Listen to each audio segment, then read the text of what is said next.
Welcome to this one's webinar, everybody. I'm Aaron Hill, Vice President at Sawtooth Software, and today's webinar is Expert Tools to Optimize Market Insights in Healthcare. And our presenters today will be me and Keith John, Senior Vice President of Analytics, also here at Sawtooth. Keith has over 30 years of marketing science experience in a variety of client, supplier, and consulting roles. Prior to joining Sawtooth, Keith was Senior Vice President and Chief Research Officer at Merits, where he led the marketing science division, developed new design and analysis products, and conducted tests of new developments affecting the research industry, like mobile data collection, neuroscience, and behavioral economics. He has a lot of experience in this area. I personally have been with Sawtooth Software for nearly 20 years. And during that time, my primary role has been to help researchers like yourselves do these types of projects. So I've helped people on thousands of different projects covering nearly every conceivable topic. So today we're going to be talking about healthcare research, and we're particularly going to focus on a couple different methods. This is by no means a complete survey of all possible methods. We just wanted to talk about some of the ones that we've worked on, so that either use Sawtooth software products or that are kind of closely related to what we do here at Sawtooth, that we've worked on with health in the healthcare industry. So during the webinar, there's a Q&A area that you can click on to ask questions. So if you type in your questions, then we will respond to them. Some of them we'll get to as we're teaching the webinar. Some we'll get to at the end. Some of them we'll answer kind of offline. Others will be answered by the presenter. At the end of the session here, we will send you out a link to a recording of the webinar, and also you'll have access to the slides that we presented. Usually those are available about 24 hours afterwards. Occasionally there's a little bit of a delay there. So those will be available at the end of the session though. And with that, let's get started here. So we're going to talk for a couple minutes about the challenges that are particular to healthcare research that have to be overcome. Then we're going to talk about some different models that you can use to overcome some of those issues. So we'll talk about choice models and a couple different variations of choice models that are particularly suited to healthcare. We'll talk about segmentation, how to segment your users using some advanced analytical tools. And then we'll talk about driver analysis. So figure out what drives your consumers to make different choices, what drives them down those paths to make those choices. Again, this is not a full survey of all possible ways that you can handle healthcare related research problems, but just a collection of things that we are familiar with and have had experience with. Okay, so let's talk a little bit about the challenges that we have as healthcare researchers. So Keith, if you can put forward one slide here.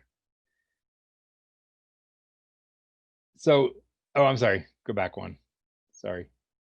Yeah, so typically in healthcare research, we've got pretty difficult situations that we're trying to understand how consumers make preferences. And healthcare is a little bit different than a lot of markets because the consumers that we're talking about have different consumption needs, right? So if you're coming out with a pharmaceutical product, you've got doctors that are going to be the ones that are recommending or prescribing different medications. You've got patients that are going to be asking the doctors about those medications and eventually have to be the one that walks into the pharmacy and buys them. We've got health insurance plans that decide whether they pay for that medication and how much they're willing to pay, and whether it's a preferred drug or tier 1 or tier 2 or whatever. We've got different setups for different countries. So some of them have national healthcare systems, others have private healthcare systems. And so we've got these very complex relationships. And to further complicate things, a lot of times the people that we want to talk to are difficult to get a hold of, and there's not a lot of them, right? So if you're wanting to do research on what pediatric brain surgeons want in their equipment, there's just not a lot of them to talk to. So if you're doing a survey on Coca-Cola drinkers, you've got millions of people around the world that you can talk to. Pediatric brain surgeons, not quite as many. So even if you do a full sample of every last one, a full census, you may still come up a little bit on the short end of data for some of the stuff that we like to do. Now, the silver lining to all this, so we've got really, really complex models, but the silver lining is that a lot of times the questions that we're trying to answer themselves are pretty basic. So even though we've got complex industries with complex relationships between people, at the end of the day, what I want to understand is, hey, will doctors prescribe this? And what's the best tagline for this? And when I run those commercials that cost me millions of dollars to create, you know, what are the two things I need to say at the beginning of the commercial so that when I give them all of the, your hair's going to fall out and you know, you have an 80% chance of dying, you know, that they'll still prescribe to my drug or ask their doctor about it. So at the end of the day, a lot of times our questions are really simple. And so we can do a lot of this research if we're targeted.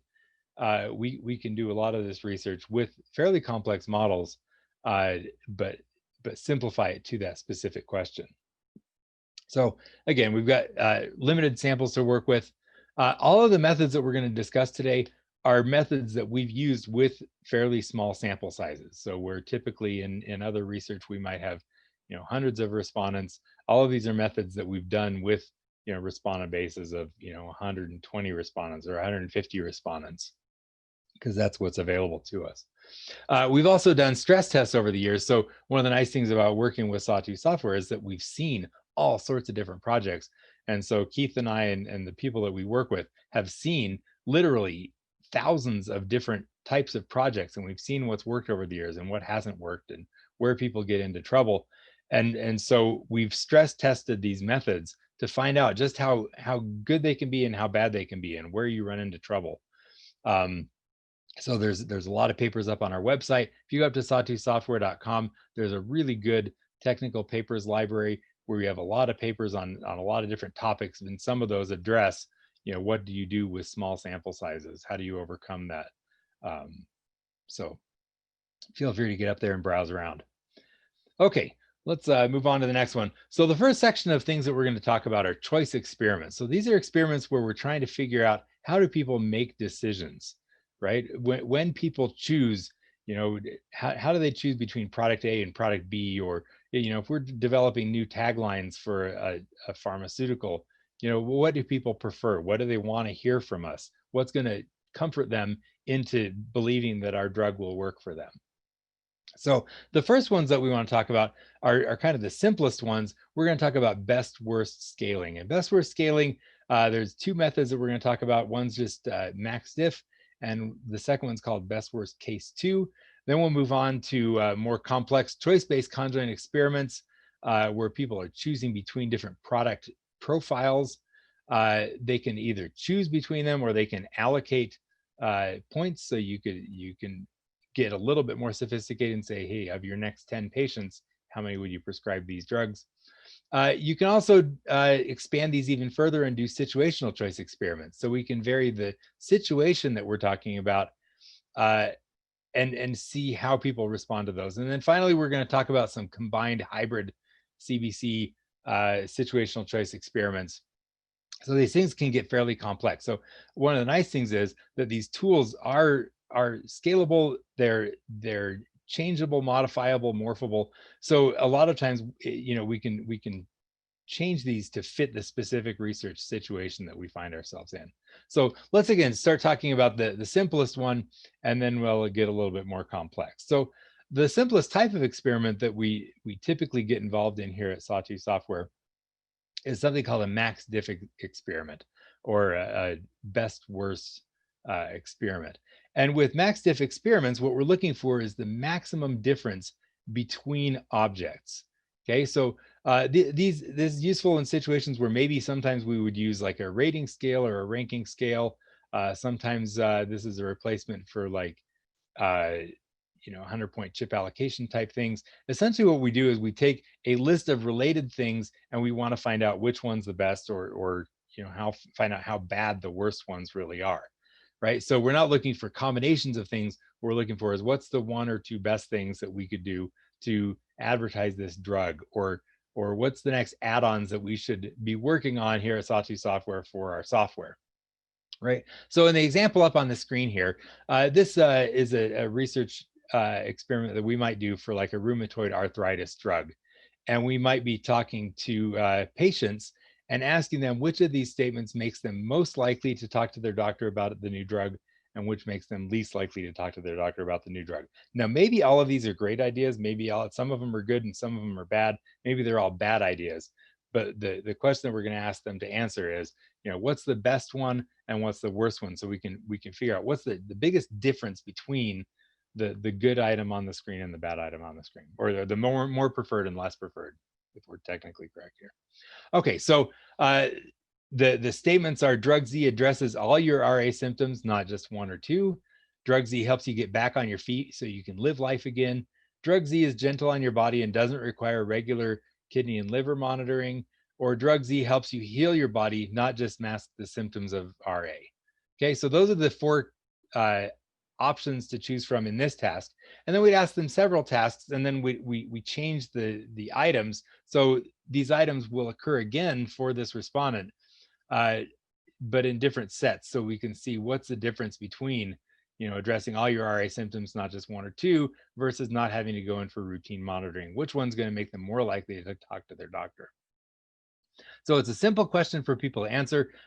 This actually works pretty well, even for situations where respondents may be cognitively impaired a little bit, either by age or by situation, because it's pretty easy for people to say, oh, this one's the best, this one's the worst. They don't have to worry about rating scales. They don't give inconsistencies. You don't end up with ties like you would if you were using like a rating scale. And we're able to get ratio scaled answers out of this in a very simple process. Okay, so a respondent will go through and if I'm worried about actually curing this disease, maybe I like this one the best, so the bottom one is the best one. And then maybe I'm not as worried about kidney and liver monitoring. They were pretty healthy last time, so I say least likely here. That's my answers. And then we can build a model that tells us how likely people are to choose these things as the best thing. Okay, all right, so that's MaxDiff. Go ahead and advance, Keith. So it's a general measurement technique useful for situations where we're trying to measure the importance or the satisfaction or the likelihood to talk to a doctor about things. For message prioritization. Sometimes we've even seen it used for psychometrics. We'll say, hey, which of these most describes you? Which of these least describes you? There's been some great studies looking at what it means to be cured or treated for diseases. So several years ago, there was a paper presented at one of our conferences where they looked at schizophrenia patients and talked to them about what would make them feel most normal and least normal of the different things that a drug could use. So as we're developing these drugs, what should we even be targeting? There's lots of different symptoms. Which ones can we help them with that would make them feel most cured, right? So in healthcare, we often see it used for importance measurement. Sometimes with smaller numbers of items, you may want to use a different method than this. So if you have up to about 10 items, you may get better results if you use something like a constant sum, where you'd say, hey, allocate 100 points to these items and tell us how important they are by allocating points. You could also do a Q sort if you have 15 or fewer items. Q sort says, hey, tell us what the best thing is here, tell us what the worst thing is, now tell us. So essentially people are putting things into buckets, and then we look at how often items end up in the different buckets. We also often see it used for message prioritization research. So again, a lot of different ways that you can use MaxDiff. If you're figuring out, hey, what add-ons do we need to put on this machine? If you're talking about MRI equipment, what do we need to add to this to make it more usable for the radiation technicians? Those types of questions, everything from that to which two statements at the beginning of our ads for drugs. Okay, all right, so that's MaxDiff. You can expand MaxDiff into what's called best worst case 2, which kind of starts to approximate conjoint analysis. So Best worst, or MaxDiff, looks at each individual item and treats it as its own distinct separate thing. Best worst case 2 starts to blur the lines though. So it's like a MaxDiff, but we have the items separated out into buckets of attributes, right? So in this case, maybe we're asking people about how they might make a choice between, different components of a hypertension drug, right? So a doctor might take this survey, and we might say, hey, what makes you most likely to prescribe and least likely to prescribe given this drug profile? So we varied the drug profile, but then we're asking about it not in terms of the full profile. We're not saying, hey, how likely are you to prescribe this combination of things as a drug for your patient? What we're saying is which of these things is the best thing for you, which is the least thing, worst thing for you. And so they might go in and say, oh man, it's difficult. Half my patients are already on diuretics, so if it can't be taken with a diuretic, that's a bad thing for me. But I tend to like ACE inhibitors, so maybe that's the best thing for me, right? So again, at the end of the day, we're not getting something that allows you to add up and say, okay, if it has A and B and C and D, what's their likely to prescribe? But what we do get is a feel for how do these things compare against each other? Which ones should we be mentioning? Which ones should we, as we send our salespeople out to talk to the drugs, our representatives, what things do we need to talk to them about to, suggest, hey, if they can't take a diuretic, here's why this drug works even without the diuretic, or, what issues do we need to address? Okay, all right, go on to the next slide here, Keith. All right, so best worst case 2 uses, some examples of when we've used it. One of the nice things about it is that it's a lot easier for respondents to answer than choice-based. There's a lot less error in here because people are looking at each of the individual components separately, and they're just telling us which part of the product is the best and which part of the product is the worst. Where with conjoint analysis, they have to look at the full product profile and then say, okay, well, I need to somehow figure out how these things add up and make a determination about which one's best and which one's worse. It's not a horrible task for people to do, but we do find that this does lead to less error, and it's a lot easier for respondents to answer.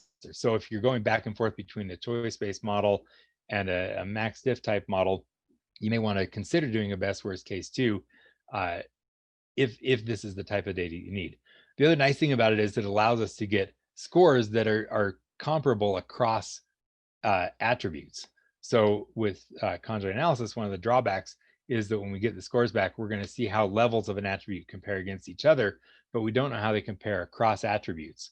And so best worst case 2 allows you to compare across attributes, but the trade-off is you're not getting an additive model. So I can't say, hey, if it has feature X and it's an ACE inhibitor, how does that increase the likelihood of being chosen?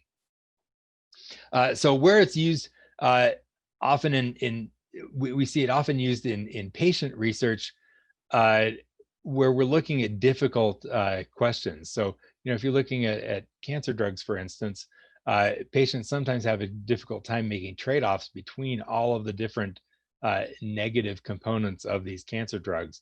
And so if you ask them, one product profile at a time and say, hey, what's the best thing about this drug and what's the worst thing about this drug? It makes it a much cognitively easier task for the respondents. We frequently see it also used in messaging testing because most of the time in messaging testing we're going to have statements where we're going to say, hey, it does this and it does this, and usually we don't want those statements to be the same thing, right, or even address the same topic. So you'll have, hey, it helps reduce your HbA1c, and in some patients it also leads to weight loss, right? And so those are the two statements, and you wouldn't want to say, hey, it reduces your HbA1c in 85% of the patients. Oh, and also it reduces HbA1c by 1.6 blah blah blah, whatever, right? So this allows you to pick different themes and have messages on those themes. Okay. All right, now let's talk about CBC. So we're going from a little bit less complex to a little bit more complex. So CBC is a choice-based conjoint, and choice-based conjoint shows our respondents products in profile, right? So we're going to see different components of a product that we've carefully selected, and we're going to ask the respondent to choose which one they would use, right? So a doctor might come in and we might say, hey, here's 3 drug profiles. Tell us which one you would prescribe. Okay. In the last section, I said that the best worst case 2 is a little bit simpler. And that's true for complex experiments. A lot of times, though, we're dealing with things where the choice task is something that people do frequently. And so this type of experiment isn't a very difficult thing for them to do. It's the gold standard in practice and in academic research for figuring out how people make choices between different products, so we can understand how they make their decisions. This one also, there's a lot of different variations. So most of the time, what we ask people to do is choose which one's the best. You can have none options. So you can say, hey, I would prescribe drug A or drug B or drug C, or I would have them do something else. I'd tell them to exercise more, or, put them on a weight loss regimen or something. You can also do what's called segment-specific discrete choices. You can have them do allocations. You do have to be careful, though. There's a lot of different ways that we can ask these, and you've got to be careful that you don't overwhelm the respondent. Doctors are very smart people. They can do difficult tasks, but there are limits to how much we can ask respondents to do. So I'll show you an example of the type of extensions we can make to this that don't work very well. Okay, let's go to the first example here. So this is a typical traditional CBC example where we're asking respondents to make a discrete choice. So sometimes in the literature, you'll see this referred to as discrete choice modeling or discrete choice exercises, or sometimes it's called choice-based conjoint. Our particular product is called CBC choice-based conjoint, but sometimes in the literature, you'll see it referred to as discrete choice models. So in the question, we ask people, please consider your last hypertensive patient. Which drug would you be most likely to prescribe for this patient? So they have a patient in mind, and we're asking them to choose one drug, okay? And so they look across here, and there's bundles of features here. So we've got efficacy here, we've got side effects, we've got interaction effects, and what type of drug it is. So, we're presuming that there's some other things that come along with each of the classes of drugs. There's other relationships with the causes of the hypertension or whatever that are implied by the type of drug. So we have 4 attributes that vary here, and each question we're going to ask them, we're going to vary the drug profiles. So there, in this case, we see 3 different profiles. In the next question, they're going to see 3 new profiles. Typically, we ask enough questions so that each item, so that, for instance, in efficacy, we've got 78% of patients achieving a reduction, blah, blah, blah.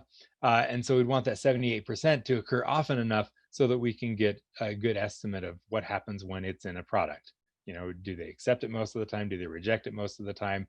If they accept it in this one, we don't know if it was because it had, low efficacy, or if it was because, it was an alpha-2 receptor agonist and not some other type. So in order to tease out the effect of each of these things, we need to ask a bunch of questions and have them vary and be shown with different profiles. So we're going to vary these things, and people are going to go through. In this example, maybe they see 12 tasks, each showing 3 different concepts, and they select which one they like the best. Or they've got an option down here that says none, I would use a different treatment option. So we're kind of implying here that these are the only 3 drugs that are available to you. And then, if you select this none, then that's meaning, hey, I'd choose something else. I'd figure out a different way to deal with their hypertension. Okay, now sometimes these work pretty well for doctors.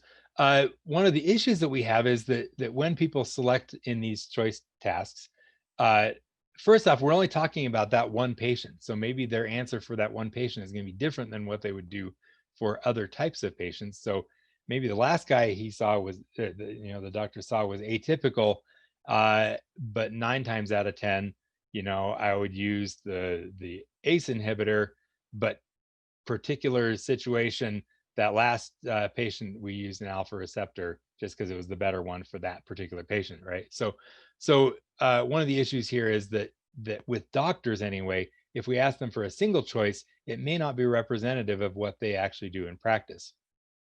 Second thing is that we're not getting a lot of information. So we know which one is preferred, but we don't know what the second best option would have been. We don't know whether the other two were dismal failures or whether they were just, barely not the best thing. And so in order to get enough data, and again, we're talking about fairly small sample sizes, it'd be nice if we could get a little bit more data from the respondent, both so that we can have more data to work with when we're building our models, but also so it more reflects what their actual practice is.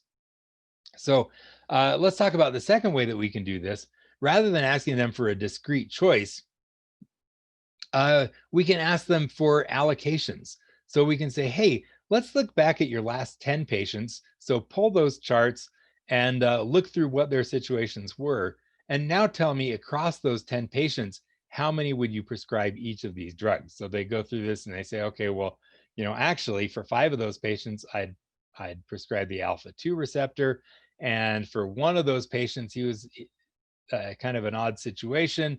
And so I gave him a calcium channel blocker. And for 4 of the patients, because, I don't know, the different situations here, we gave them the ACE inhibitor instead. And none of the patients would I have sent home with none of these drugs. All these drugs were good enough to meet the needs of at least one of my patients here. So the nice thing about this is that it allows them to tell us a little bit more about how these drugs fit into their actual practice, but it also gives us deeper information. So now I know that, there's a higher chance that they'd prescribe drug A here. There's a next highest one is drug 4, but it's off, a little bit lower probability of being prescribed for any one patient. Drug, 2 here has a chance of being prescribed, but it's only a 10% chance. And in this situation, there's a 0% chance that they would, not prescribe anything. So it gives us richer information about these things, and again allows them to better model what's actually happening in their practice.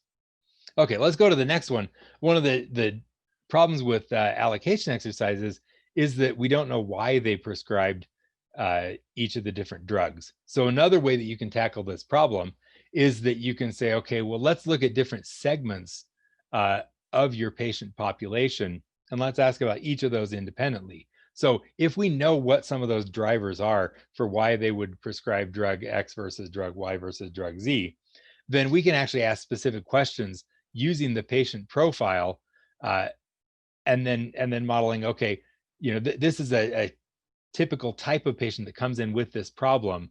What are they going to do with this one? Okay, well, now here's a more difficult case to find a solution for. What are they going to do for this type of patient? So we can actually build separate models for the different types of patients. So I can say, okay, if they have diabetes, here's what they would prescribe. If they don't have diabetes, here's what they would prescribe.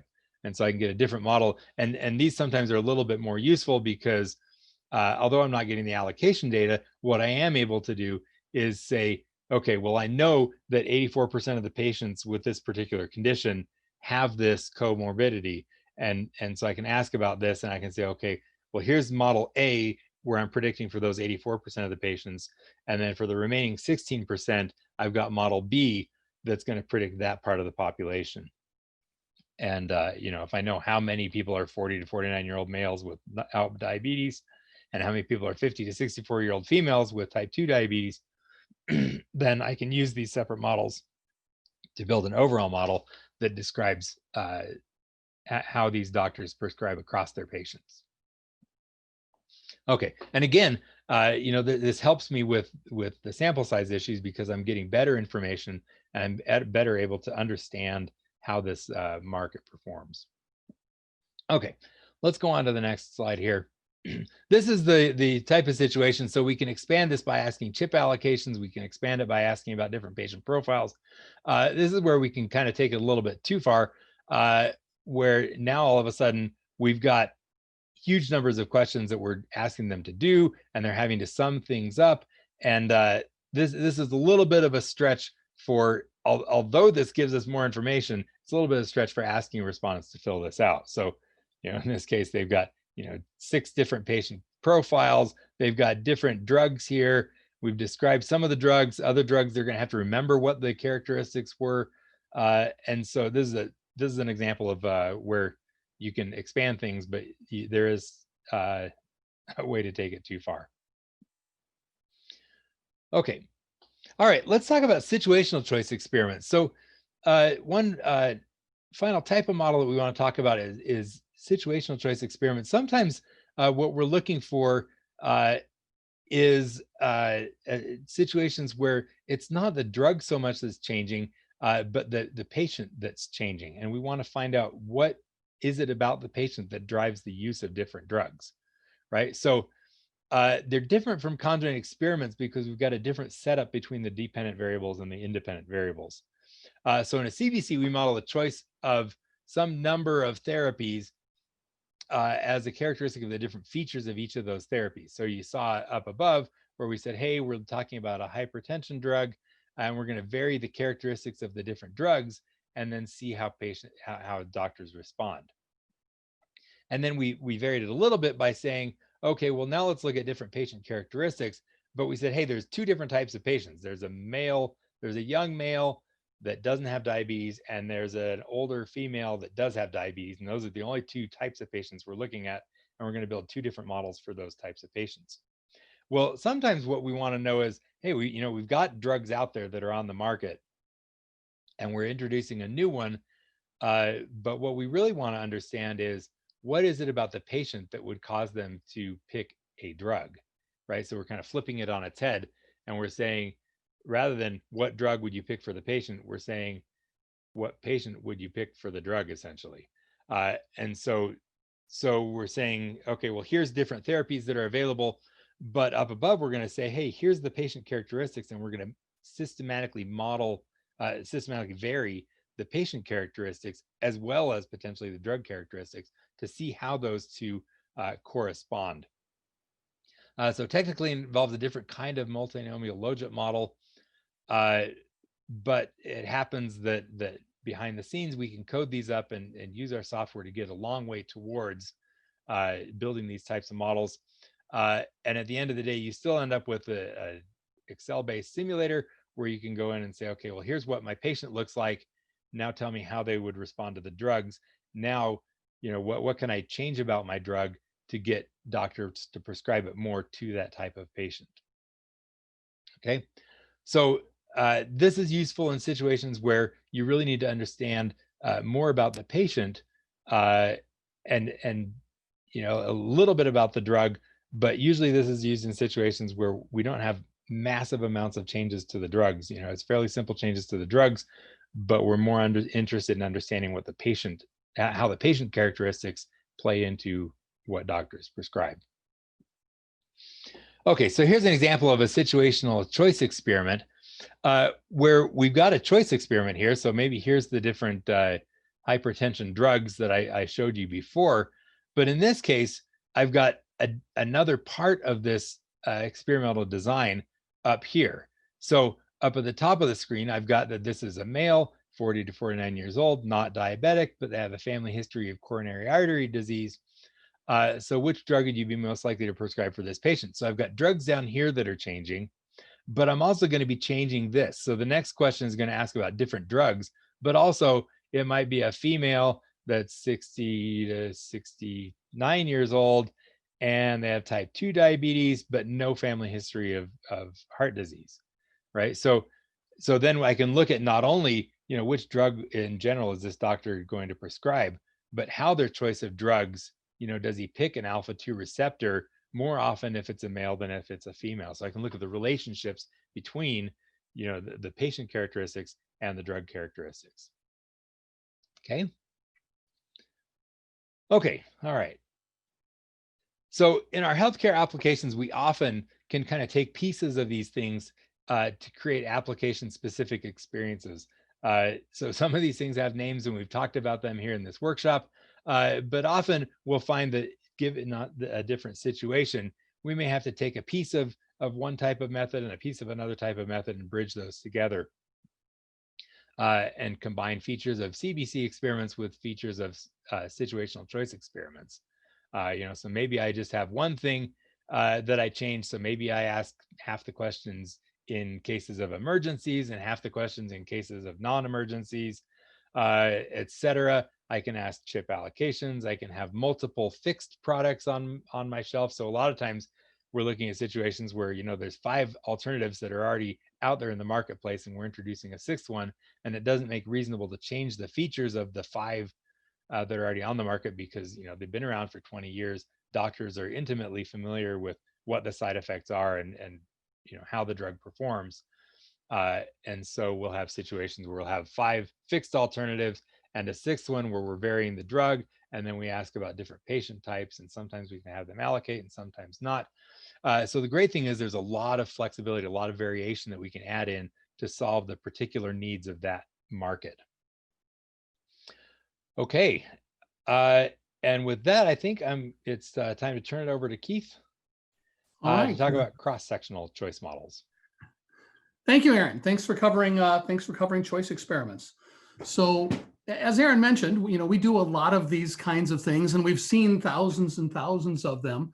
And we're a software company that sells choice modeling software. So primarily, you know, what we do are the things that Aaron's already talked about. But in our analytical consulting business, we do a lot of pharmaceutical work. It's probably a third or a half of all the projects we work on are pharmaceuticals or diagnostics or medical equipment of some sort. And so there's some other kinds of research we do for those markets. And one of them is what I would call a cross-sectional choice model. I mean, everything that Aaron talked about so far involves us creating an experimental design and having our respondents answer questions about hypothetical or experimentally designed stimuli. In a cross-sectional choice model, and this isn't something I do very often in any other industry besides healthcare, we can run choice models on data that's not experimental in nature, right? So, and in fact, the very first choice models that were developed when Dan McFadden invented the multinomial logit model in the early 1970s, his first analyses didn't involve experimentally designed data at all. It was cross-sectional data, i.e. survey data that he went out and collected data from people. So an example might be, you know, we could model the brand that someone uses most often as a function of attribute ratings that people have given us. Or we can build non-experimental choice models from observational data, right? So every time you scan something at the grocery store, that goes into a database. And there are some research companies that take that data and turn around and can do choice modeling with it. So, you know, what shampoo did you buy as a basis, you know, as a function of what was available in the store that day, what their prices were, what was on sale, you know, what had a flashing light next to it with a coupon, and so on. And other kinds of behavioral data. We can build those kind of non-experimental choice models from. In healthcare, the most common application I see is something called a patient chart study. So the interviewer typically doesn't even need to get a physician involved. They could just talk to an office nurse or an office manager. And, you know, we ask the office manager or the nurse to go back and collect, you know, the 10 most recent cases that the doctors had of a certain type. You know, maybe it's an asthma. You know, think of the last 10 times. You know, go and pick 10 patient records where the doctor prescribed an asthma medication, and then we'll have that respondent, that nurse or that office manager, fill out a form based on the patient chart data. How old was the patient? What concomitant conditions did they have? What were their previous therapies? What kind of insurance do they have? All their demographics that we can collect about them. And then finally, what did the doctor recommend on this most recent visit? And we can model that doctor recommendation as a function of all that other data that we've collected. So just for example, we might be interested in how old the patient is and what their gender is, what the respondent's complaint was, what the respondent's body mass index is, and some results of some lab tests. And then as a function of that, we can we can find out what actually got recommended. Was it was it our brand? Was it some competing brand? Maybe the doctor didn't recommend any drug. The doctor told the patient to eat less and exercise more, right? So, but what we're able to do then is build a choice model that's based on the actual behavior, not a predicted hypothetical behavior like in a conjoint experiment, but in an actual behavior. Now, and that's a real advantage because it's obviously there's no hypothetical bias here. We're getting real behavioral reports. However, we don't control the structure of the data as well. So we don't have we don't create an experimental design, and some things could be correlated, right? So we could well see that there's correlations between age and BMI because people become heavier as they get older on average. And so there might be some of those environmental correlations built into our data. So we're gonna typically need more respondents here than we would to a nice, clean, experimentally designed conjoint experiment. So in a conjoint experiment, maybe we get by with 50 or 100 or 75 respondents or whatever our client's able to afford. In one of these studies, we might be able to contact 100 or 200 physicians' offices and collect 10 patient records per office. And then we've got a lot more observations to work with. The choice model is going to end up looking just like one of those situational choice experiments that Aaron was talking about. We're going to end up with a vector of utilities for each of the choice alternatives and a utility for each of the attribute levels that we would have tested. We collect the age, for instance, we collect the actual age that someone's in, but for this analysis, we might well want to turn that into a categorical variable based on some categories of interest to our client. And so we would get a set of utilities for that. The other thing that I'd like to do a lot when I've got patient chart data is to say, because of all those correlations and the potential complicated relations with, among the attributes themselves, maybe a logit model is not going to work as well. It's not going to be as clean. That collinearity that could be there it could cause some problems for us in our choice model. And so sometimes I'll do a classification tree analysis. I've had a lot of nice luck with this, particularly in patient chart studies. And there are something that are commonly used in segmentation, and we'll talk about this more in a few minutes. And we've talked about it in some of our our webinars on segmentation. But they're also useful if we want to represent our decision maker's choice as a decision hierarchy. So, for instance, this is a disguised example of a classification tree I made for a client a couple months ago, based on this kind of data. And what the analysis does is it looks for all the variables that we've collected in our patient chart. It looks for the one variable that most differentiates which of three therapies is being chosen. And it turned out that in this particular case, it was age. Is the respondent under 65 or are they 65 or older? And then if the respondent is under 65, it goes ahead and looks at all the variables again and says which one most divides people into which of these three therapies that they're going to get prescribed. And it turned out to be BMI. Was it someone who was under 30 or 30 or more? And if it was under 30, the share of recommendations for the three products was 50, 23, 27 for product A, B, and C, say. And if the BMI was over 30, and again, the age was under 65, the share of products A, B, and C was 18, 33, 49. So you can see that for those two branches on the tree, very different shares of recommendation for the products. Or if we'd have gone down the other branch of the tree, if the respondent was over 65, then the analysis looks for the variables that are the most discriminating, and it found hypertension was the most discriminating. And if someone was hypertensive, their shares for the three products A, B, and C would be 9, 77, and 14. And when it looked and if someone wasn't hypertensive, it turned out there was yet another split that could be made in the sample based on whether someone was male or female. And again, different shares for males and females for this of therapy based on the fact that they were over 65, not hypertensive, and male or female.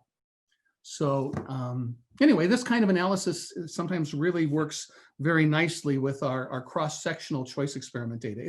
It's an option we have in our situational choice experiments as well. But what we found is because of the experimental design in those experiments, the logit analysis works just fine, and and we don't need to go into a decision tree. But when we've got correlational problems, sometimes the logit model doesn't work quite as nicely, and we get nice, or if we really want to do visualization, that would be another reason for wanting to go with one of these trees, is if my client is thinking in terms of a decision tree, this gives it to them. Okay. And now I think we're done talking about choice models. We're going to talk about we've got a couple more topics to talk about in the time that remains. One is segmentation. We're going to talk about three kinds of segmentation: unsupervised attitudinal segmentation or behavioral segmentation, and then segments that are influenced by a dependent variable, something I'll call this predictive segmentation, and ones that are determined by a dependent variable. So we typically like to, when we have one of these unsupervised segmentations, when we don't have a dependent variable, we're typically running either cluster analysis or latent class analysis. I like to use cluster analysis when my variables are all arguably metric. That is, when they're counts, percents, rating scales, or other ordered categorical data, i.e. when none of them is an unordered multi-category variable. I use latent class analysis when any of my variables are unordered multi-category variables. I find that latent class is usually the better way to go because it handles categorical variables, I believe, better than cluster analysis does. And also if my sample size isn't too small. If I have very tiny sample sizes, I can run out of degrees of freedom sometimes in latent class analysis, and that's not a problem in cluster. Make sure, however, to use robust clustering techniques. We talked about this a little bit in some of our webinars on segmentation. You probably don't want to run a simple k-means cluster analysis or a simple hierarchical cluster analysis. You really want to, realizing that individual cluster analyses can be unstable, we want to run lots of them. So something like called convergent k-means or cluster ensembles are just made to be robust and to avoid the problems of, hey, I ran a tree and I ran a single cluster analysis and I got some kind of outlier solution. If you run, 30 cluster analyses and you look for the one that has the most commonality with the rest, you can avoid those outlier solutions, and that's a benefit. Some other robust clustering techniques are partitioning around medoids and latent class analysis if you try it with lots of different starting points. So my advice is not to use simple k-means there, but to use something robust. In most of my pharmaceutical applications for cluster analysis, we have something like a dependent variable. We have, hey, we've got these attitudes, we've got these physician attitudes about things, we've got some information about their behaviors, we've got this database that tells us what they prescribed in the past. And if we want to base our segmentation on all of that stuff, but we'd really also like the segments to differ with respect to, say, the respondent's propensity to prescribe new drugs in our category or in our class, or particularly our new drug. We'd really like to see segments that are differentially responsive to our drug. In this case, what I'll typically do is I'll start off with a longer list of potential basis variables, all those attitudes and behaviors and so on, and I'll find the ones that are significantly related to my dependent variable. I might look at correlations or analysis of variance, but I'm going to find the ones that are related to my dependent variable, and I'm only going to use those as the basis of variables in my segmentation. And guess what? I tend to end up with segments that are different with respect to the behaviors and with respect to the dependent variable. And then finally, we might want to impose even more constraint on the response, on the answer. We might want to say, we really want to make sure that the difference between segments maximize the difference with respect to the dependent variable. And in that case, I'd use one of those decision trees again. I'd let the dependent variable, be the thing that I'm trying to predict with that tree, and I would come up with a tree that differs in terms of attitudes and behaviors, and also maximally differentiates in terms of the dependent variable. The neat thing about that is I'm going to end up with segments that are 100% identifiable just from the splits in the tree. So I don't have to do some follow-up typing tool analysis. It's already done when I make the tree, which is kind of cool. I'm going to skip over the next couple slides because I want to leave some time for Q&A. Basically, I don't think factor analysis is a good idea when we're doing cluster analysis. I think people misunderstand what factor analysis is and what it does.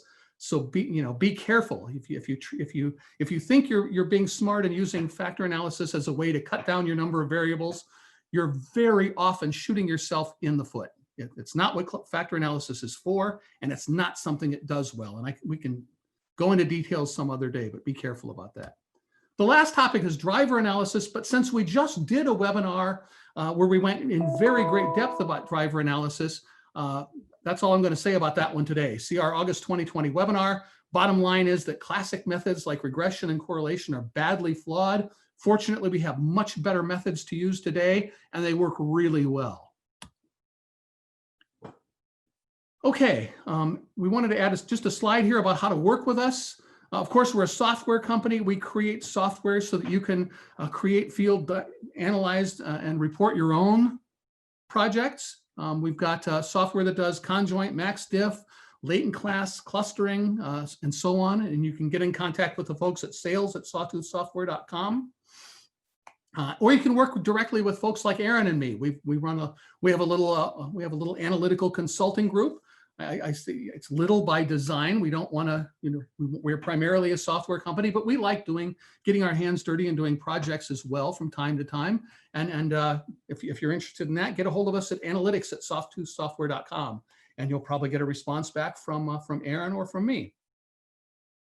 With that, I'm going to turn it over to questions because I think we've left about 10 minutes here.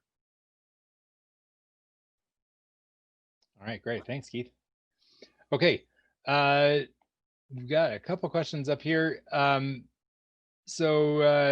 First question is, how do we apply different approaches you mentioned here? Specifically, which method would be better in what stage of the product cycle? So as you're developing products, which of these methods are appropriate at the beginning versus at the end? Or you know what? It depends a little bit. I mean, I oftentimes see very early in the process, if we don't even know what attributes are important to people, we might see someone use MaxDiff. More often, I see people use MaxDiff when pretty far along in the process when they're starting to think about messaging. So that can be fairly late in the product development cycle. Conjoint models, I see them used pretty much throughout the product development cycle. I see them used in early stage studies, late stage studies. Even after products are on the market, sometimes people are still doing conjoint experiments or situational choice experiments. As well, especially once something is on the market, I see a few more situational choice experiments and those cross-sectional choice models that aren't experiments to try to understand, now that my product is actually available, who's being recommended it and why. So I guess I see them throughout the design cycle. Yeah, and I've also seen situations where a drug is approved for one use or one situation, and then they need to change the marketing or apply it to a different situation, and so it may be a late stage product for one use, but early stage for another use. Right. Okay. When you talk about earlier on, you and I both talked about small sample sizes. What do you mean by small? In a lot of times in these markets, I'm dealing with samples of 100 or fewer. I've got, a lot of times we'll deal, my client will want to look at 3 different specialties, and they'll collect 50 respondents per specialty. On rare occasions, I'll have clients go even lower than that. So we've done some stress testing, especially about choice-based conjoint. MaxDiff is really easy. It was actually even developed initially to give good respondent level data. So we know that MaxDiff scales up and down very nicely. You can get really good utility data even from a single respondent. That's been from the beginning. We've known that about MaxDiff. We weren't sure when we make the kind of logit models we have to run in choice-based conjoint in the early 80s, when there was a lot of work done to find out the small sample properties of logit models. And some of that work was pretty alarming, suggesting that, if you didn't have thousands of cases, you might not estimate well the shape of that S-shaped curve. So we've done some stress testing with choice-based conjoint, and we found that even down to around 20 respondents, we can measure the utilities of those respondents really well. You get below 20 respondents down in the 10 and 5 range, well, the math of it just doesn't give you enough room typically to get great respondent level utilities for those people. But down to about 20, you can get great data for those individuals. Of course, it doesn't allow you to escape the laws of sample size, right? So in terms of the generalizability of a sample of 20 people, you still need to worry about sampling error. That doesn't just go away because you've used a complicated method. That's still there. But to the answer of, can I get good answers for these 20 people? The answer is yes. And it wasn't always obviously yes. I hope that answers the question. Yeah, I've actually done my own stress testing at home with MaxDiff. We were trying to figure out where to go on vacation. And so I got my wife and my kids to take a survey. And it was great because I could actually see the validation, because I could take the results and go and talk to them and say, okay, was this your top thing? You know, how do these compare with the expectations? And so I could validate the model immediately with my kids. Next question, does PCA fall under factor analysis in your view? And if so, what are your main concerns with using PCA or factor analysis? Okay, yeah, I guess I was grouping them together. Whether you use the PCA or factor analysis depends on your theory, I think, about how well you're measuring the measurement domain, and about what value, if any, the off diagonals mean in your covariances. So that's a pretty technical question. Probably good for a follow-up. So if whoever asked that question wants to send me an email, I'm happy to go over that. But that gets us into a level of detail that I think is probably going to bore most folks. Okay. All right. Next question, and I think I'll probably answer this one. The question is, could you say a bit more about models estimated on CBC for multiple segments? You have a chooser repeatedly assigning different types of patients to different treatments.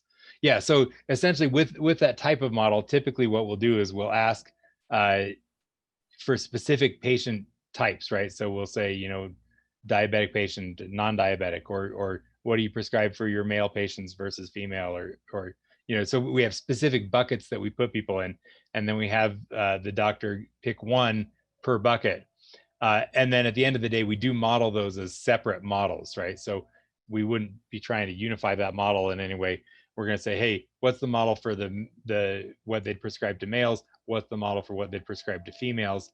So typically that's the way we handle it. And then you end up with two models, and then usually we'll take those and combine them together in an Excel simulator or something that models both of them. So I can put in one patient or one you know, pharmaceutical profile, and then have it show, oh, well, what did the males think of that? What did the females, or, you know, how likely is it they would prescribe that for males versus how likely they would prescribe it for females? So that's typically how we do that. Okay, couple more minutes here. Sawtooth can neatly segment respondents using MaxDiff data. Oops, I keep going off screen here. But I'm not clear on the process to create a MaxDiff classifier. Does Lighthouse Studio cater to this? And is there a step-by-step guide to do this manually? Oh, excellent question. We actually have a standalone software tool that we call the it's a MaxDiff typing tool. It actually will spit out to you the best set of MaxDiff questions to ask to classify people into segments. And interestingly, they may not even be any of the same MaxDiff questions you asked in any of your surveys. So it's a really cool tool. It's not something we advertise very much because we don't think that many people are going to use it, but we've got it. It's a fully, you know, we've got some, it's a DOS-y program, so it's written in DOS, but we do have documentation for it. I've used it many times.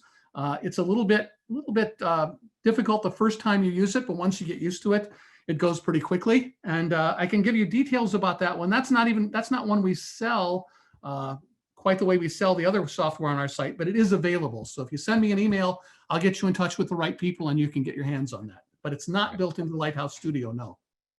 Okay, and do you need to be worried about sample size on that, Keith? No, I don't. You know, our segmentation studies, we typically are, you know, we typically aren't looking at segmenting 30 people. I just haven't, you know, usually I've got 100 or 150 or 200 people, and no, I don't worry too much about sample size there. Okay. Or I haven't in the past. Maybe I should. I don't know. Okay, final question. Which choice model is most relevant for pricing of healthcare products? Choice-based conjoint, without a doubt. You don't want to, MaxDiff isn't going to tell you much about pricing. And I'd even be worried about doing the best worst case 2 scaling with pricing, just because it's not a, there's no composition rule there. I'd really be hesitant to use that. I really think that you're going to end up in the world of conjoint if you want to do pricing.